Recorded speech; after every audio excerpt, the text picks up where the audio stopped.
Hello అందరికీ. జున్ను అంటే ఎవరికి ఇష్టం ఉండదు చెప్పండి? మాకైతే చాలా ఇష్టం. లక్కీగా మా ఆయన వాళ్ళ ఫ్రెండ్ ద్వారా మాకు జున్ను పాలు అయితే దొరికాయి.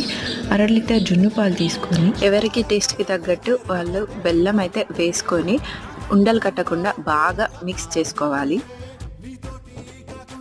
తర్వాత ఇడ్లీ కుక్కర్ అయితే తీసుకొని 2 గ్లాసెస్ ఆఫ్ వాటర్ పోసుకొని బాగా బాయిల్ ఇందాక మిక్స్ చేసుకున్న పాలల్లో అయితే మిరియాల పౌడర్ ఇంకా ఇలాచీ పౌడర్ అయితే వేసుకొని మళ్ళీ బాగా మిక్స్ చేసుకోవాలి.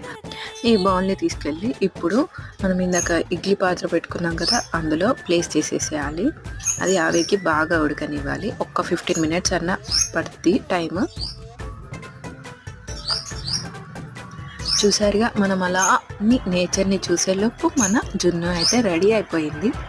ఒకసారి అయితే స్పూన్ పెట్టి ఇలా ప్రెస్ చేసి చూస్తే అది క్లీన్గా వచ్చేసింది, అంటే జున్ను రెడీ. ఇలా ప్లెయిన్ ప్లేట్ ప్లేస్ చేసేసి ఇలా